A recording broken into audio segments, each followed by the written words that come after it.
Je pense que les femmes, elles doivent continuer à se soutenir, à être solidaires entre elles pour défendre leurs droits. Moi, la première féministe que j'ai connue dans ma vie, c'est ma maman. Ma maman, elle m'a toujours dit il faut se battre, il faut ne jamais dépendre de personne, ne jamais dépendre d'un homme non plus, toujours être indépendante. Et je pense que dans ce cadre-là, nous, les femmes, on doit se soutenir entre nous pour faire en sorte que l'on puisse avancer. Mais souvent, on a aussi besoin d'hommes qui sont là à nos côtés pour nous aider à réaliser les rêves de toutes les femmes. Et voilà, c'est ce que j'ai envie de souhaiter à toutes les femmes du monde.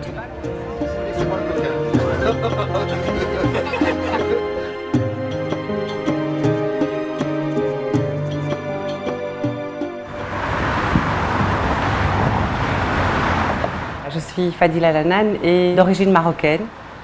Mes parents sont arrivés dans les années 60 en Belgique. D'abord mon papa tout seul et puis ma maman l'a rejoint un an après, en 65.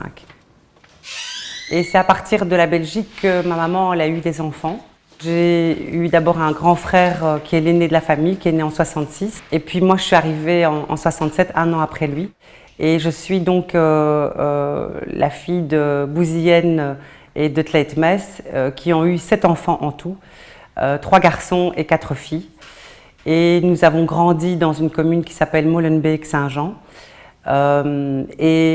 J'ai vraiment évolué comme tous les enfants à cet âge-là, de manière tout à fait épanouie et avec des parents très aimants.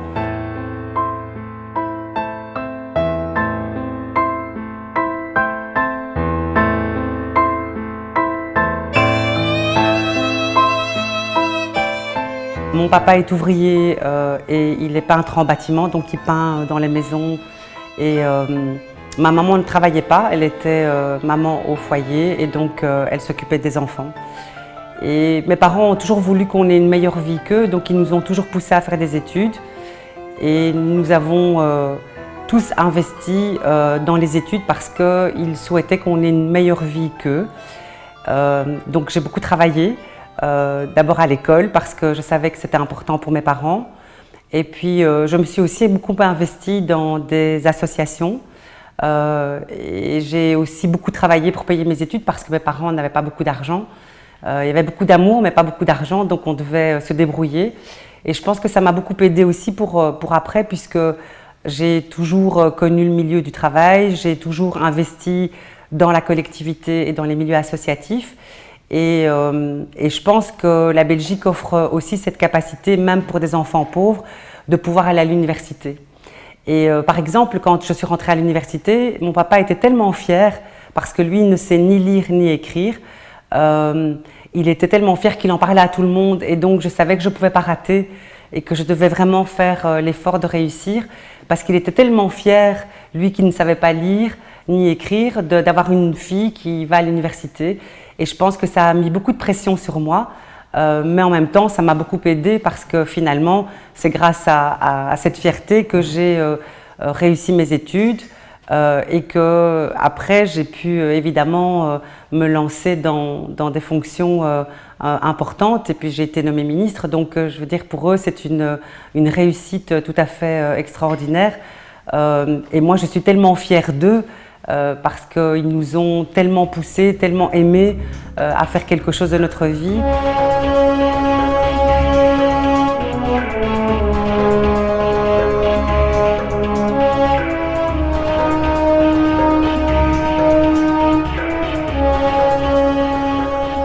En fait, je crois que quand on vient d'un milieu pauvre comme moi, on connaît la valeur de l'argent. Et moi, j'ai commencé à travailler à l'âge de 16 ans.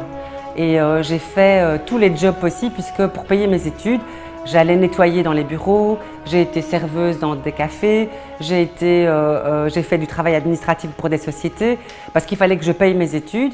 Et je pense que du coup, j'ai appris à travailler très vite et très jeune et très dur aussi, puisqu'en même temps je devais faire des études universitaires, ce qui n'était pas facile, et j'ai fait le droit qui sont quand même des études assez dures et rigoureuses.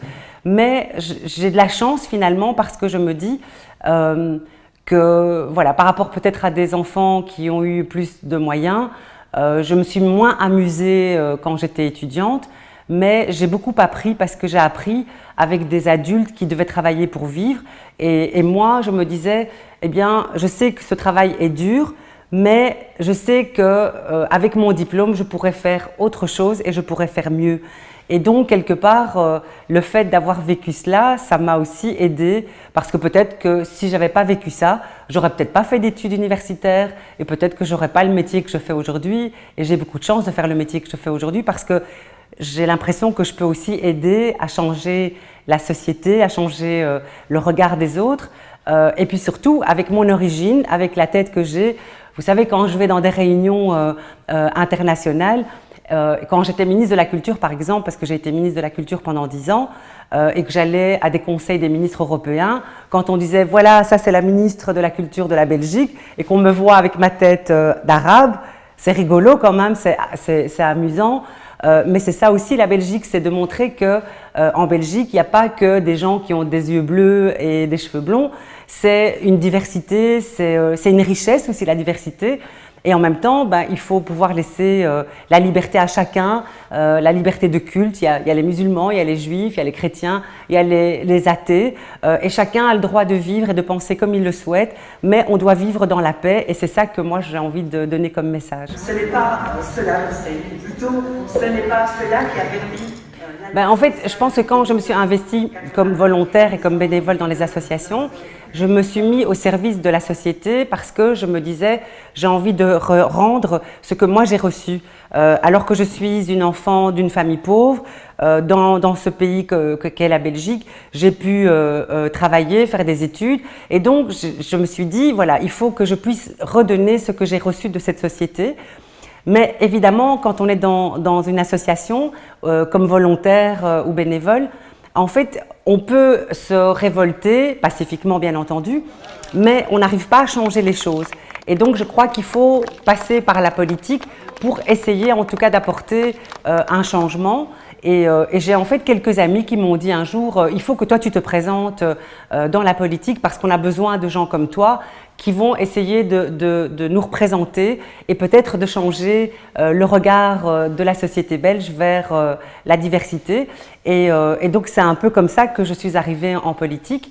Et tout de suite j'ai pris goût à ça parce que j'ai l'impression encore aujourd'hui, et c'est pour ça que je continue à faire ce métier qui est un métier difficile, où on fait beaucoup de sacrifices personnellement pour sa famille aussi, parce que moi je suis une maman de 2 enfants que j'ai un peu sacrifié parce que quelque part je me suis investie pour la société. Mais j'espère en tout cas avoir pu un petit peu changer les choses et changer le monde et changer surtout les mentalités.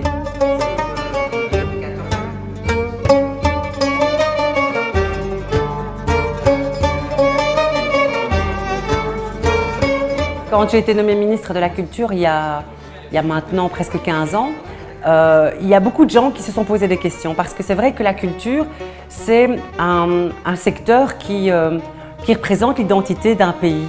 Et quand on avait établi mon profil, que la presse avait parlé de moi, il y a eu des gens qui ont eu peur.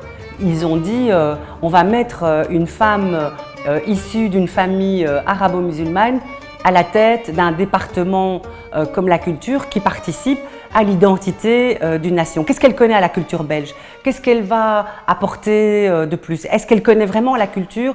Est-ce qu'elle ne va pas imposer des convictions musulmanes à la culture? Et donc, moi, ça m'a beaucoup choquée à l'époque parce que c'est vrai que j'ai senti ça un peu comme du racisme, comme un malentendu par rapport à moi.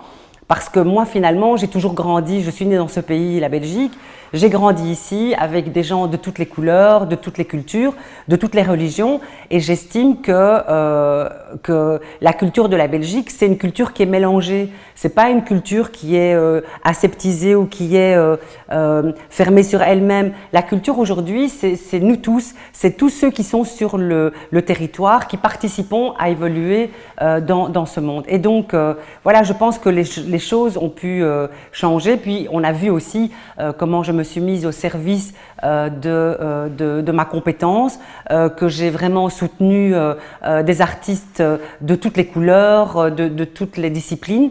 Et je pense que ça les a rassurés. Mais c'est vrai qu'au début, il y a eu ce questionnement. On a dit « Aïe, aïe, aïe, est-ce que maintenant, on ne pourra plus avoir dans les expositions et les vernissages de l'alcool, des charcuteries, parce qu'il y a une musulmane qui est à la tête de la compétence ?» Ben non, parce qu'on est dans un pays qui est libre et chacun fait ce qu'il veut. Si quelqu'un veut boire, si quelqu'un veut manger du cochon, c'est sa liberté, comme c'est la liberté de chacun de ne pas boire et de ne pas manger de cochon. Donc je veux dire, tout ça, ce sont vraiment des choses qui sont un peu anecdotiques, mais c'est vrai que sur le moment, ça m'a un peu interpellée, je l'avoue.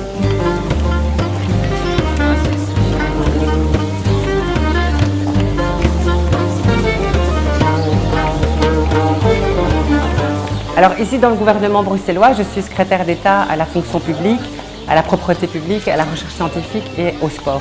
Et donc dans mon rôle, ce sont des compétences qui touchent au territoire de la région. Donc la fonction publique, c'est vraiment tous les agents qui sont au service des Bruxellois et des entreprises bruxelloises. Et donc nous avons modifié un certain nombre de choses dans la situation dans laquelle nous étions. Notamment, nous avons fait évoluer le statut des agents pour qu'ils soient vraiment bien dans leurs fonctions, qu'ils puissent vraiment rendre un service pour l'intérêt général de Bruxelles. Et de la même manière que par exemple ma compétence en propreté publique, eh bien, on essaye de faire en sorte que Bruxelles soit plus propre, que l'on collecte mieux les déchets, que les rues soient mieux nettoyées, que les gens soient heureux de vivre dans cette ville et qu'on améliore en tout cas les choses au quotidien et qu'on mette fin aux incivilités qui sont réalisées tous les jours par certains qui rendent la vie plus difficile aux autres. Et donc voilà, je pense que c'est une fonction qui est un peu différente de ministre de la Culture, mais ce que j'aime beaucoup, c'est que ce sont des compétences très concrètes et qui touchent au quotidien des gens. Et quand vous faites quelque chose, ça se voit tout de suite parce que c'est sur le territoire, il y a quelque chose de visible. Donc c'est assez passionnant de pouvoir travailler au service des Bruxellois.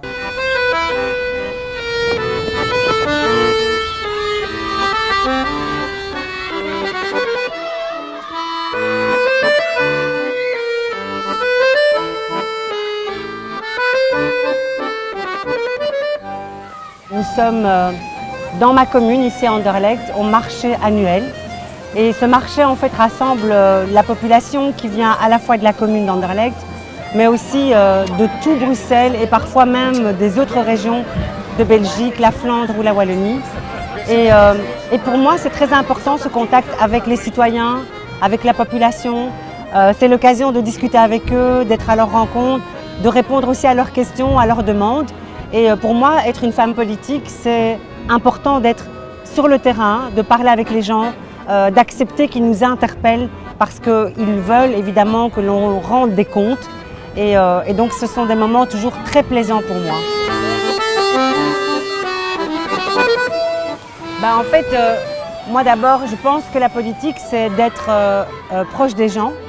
C'est comme ça que je conçois mon métier. Sinon, je crois que j'arrêterais de faire ce métier.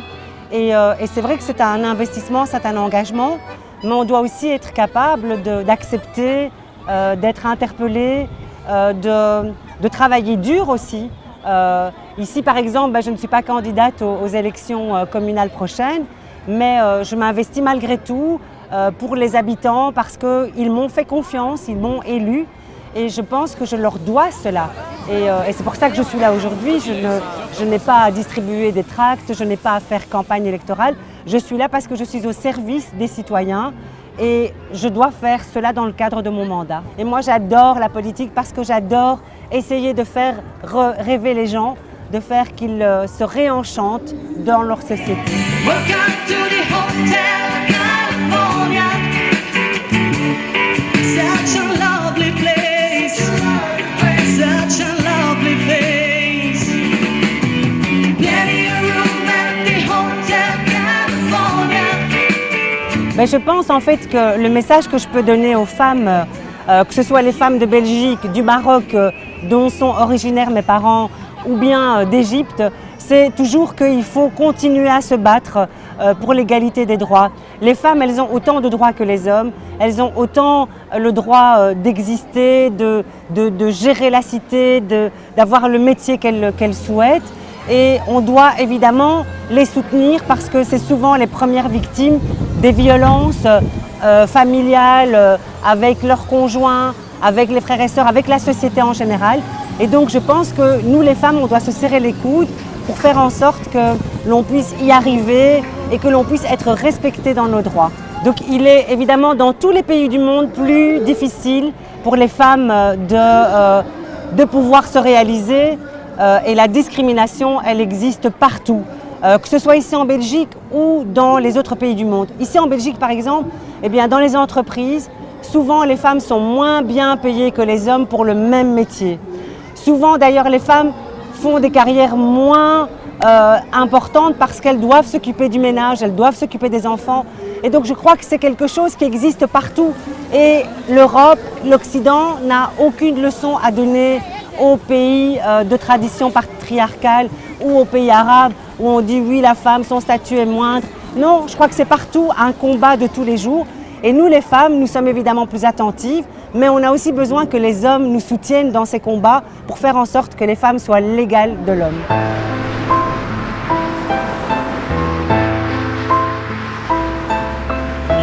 Moi, je me sens belge à 100%. Donc je suis née en Belgique, j'ai ma nationalité belge, je me sens belge. Mais je suis d'origine marocaine, parce que j'ai été marocaine jusqu'à l'âge de 18 ans. À 18 ans, j'ai changé de nationalité parce que je voulais vraiment être une citoyenne à part entière. Pour moi, c'était important d'être chez moi, ici dans ce pays qui m'a vu naître.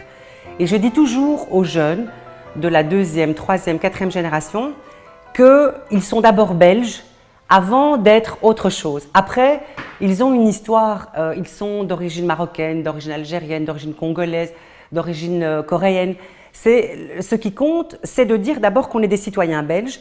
Après, on a une autre histoire, on a une autre culture, on peut avoir une autre religion ou ne pas avoir de religion. Et c'est ça qui compte. Il faut accepter que nos parents, ils ont posé leurs valises ici. Et donc, nous sommes, nous, une histoire. Et nous sommes le fruit de cette histoire d'immigration. Mais il ne faut jamais dire « je suis marocaine et puis un peu belge ». Non, je suis belge d'origine marocaine parce que ça fait partie de mon histoire, ça fait partie de mon éducation. Moi, je parle arabe, je parle berbère, mal, mais je parle. Et ma culture, elle est le fruit de toute cette addition. Parce que sinon, on va dire « oui, mais si tu n'es pas belge, bah alors pourquoi tu ne rentres pas dans ton pays ?» Mais ces jeunes, ils sont nés ici, c'est leur pays ici. Après, ils ont leur histoire, il ne faut pas enlever l'histoire parce que ça fait partie de nous et c'est riche, c'est ça qui est important, mais il faut revendiquer, c'est comme un combat, c'est de dire « je veux être belge, mais après j'ai une autre histoire, mais je suis belge ». Pour que personne ne dise « tu n'es pas un citoyen à part entière, tu es un citoyen de seconde zone ».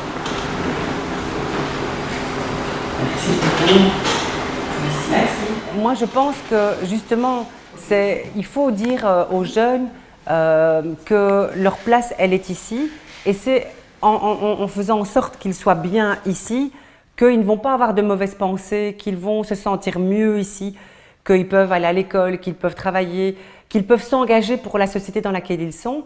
Et donc, je pense que c'est ça qui est important. Il faut qu'ils prennent leur place ici et qu'ils ne suivent pas le chant des sirènes qui les emmène vers des contestations. Alors le terrorisme, ce n'est pas un problème de la Belgique, c'est un problème international et il doit se régler à l'international.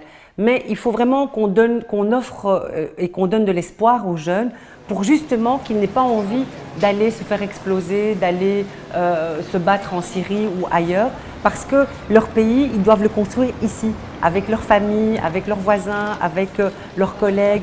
Et c'est ça que j'ai envie de faire passer comme message, c'est que même s'il y a des problèmes parfois, même s'il y a du racisme, même si parfois il n'y a pas toujours ce qu'on attend, on sait qu'il y a beaucoup de jeunes qui n'ont pas de diplôme, qui n'ont pas beaucoup d'espoir, il faut vraiment essayer de les reprendre en main pour les encourager à trouver leur bonheur dans ce pays pour éviter justement de faire des bêtises ailleurs.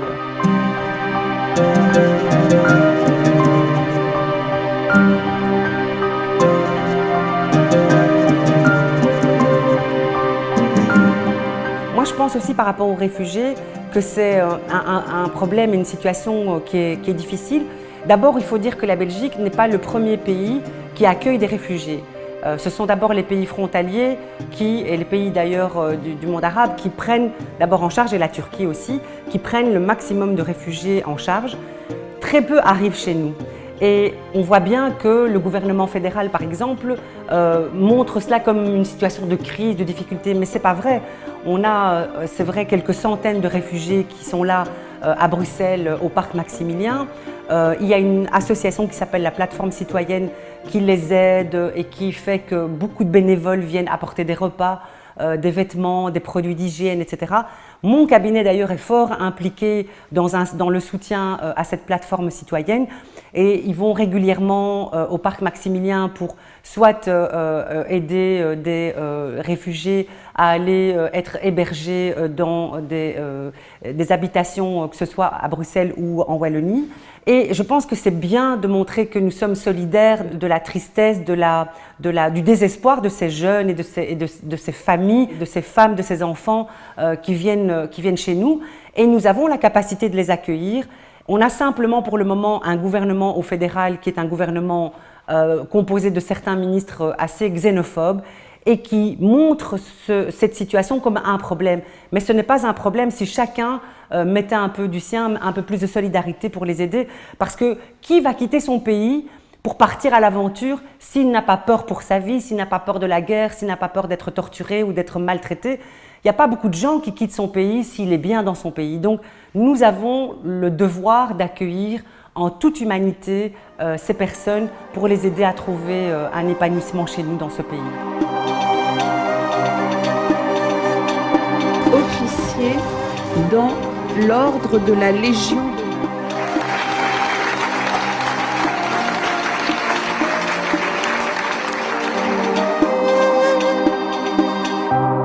Parce que du coup, c'est vrai que comme femme politique fort investie, je sacrifie beaucoup mon mari, mes enfants, mais je pense que voilà, ils ont l'habitude, maintenant ça fait presque 15 ans que je suis ministre, ils ont l'habitude d'avoir quelqu'un qui n'est pas souvent là, mais j'essaye en fait d'être dans la qualité, donc je ne suis pas beaucoup à la maison, mais quand je suis là, je suis présente et j'essaye vraiment d'être à leur écoute et à leur service. Et maintenant, mes enfants sont grands puisque j'ai un garçon qui a 19 ans et une fille qui a 15 ans. Ma fille, elle a toujours connu sa maman comme ministre, donc elle a l'habitude. C'est pas toujours évident, mais j'ai vraiment un mari qui m'aide énormément et je le remercie d'ailleurs. J'adore la cuisine et j'adore faire la cuisine, mais j'ai pas beaucoup le temps, donc je fais pas la cuisine tous les jours. Mais j'adore en plus, quand je fais la cuisine, moi je la fais avec toutes les épices marocaines parce que j'aime ça et j'adore manger. Mais malheureusement, bon, j'ai pas toujours le temps de le faire, mais c'est quelque chose qui me fait beaucoup de bien, qui me détend. Et donc dès que je suis en congé ou dès que j'ai le temps, ben, j'aime bien être occupée à faire des plats marocains parce que j'aime ça.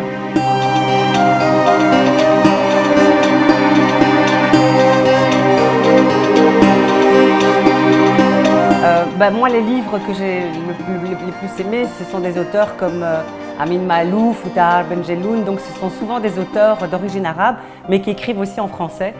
Mais sinon, je suis une férue, une adoratrice de romans. J'aime beaucoup les romans et je lis dès que je peux.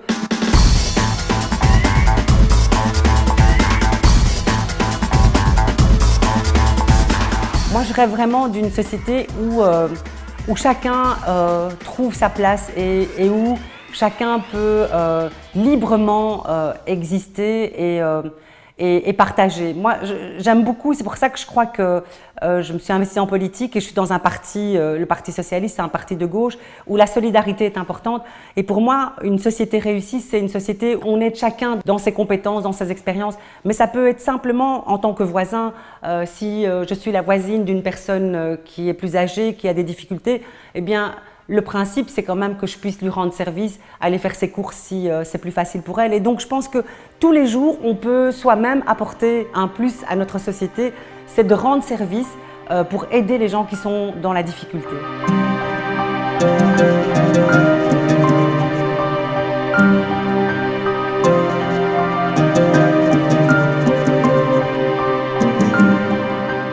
J'aime beaucoup l'humour. Pour moi, c'est très important. J'aime rire.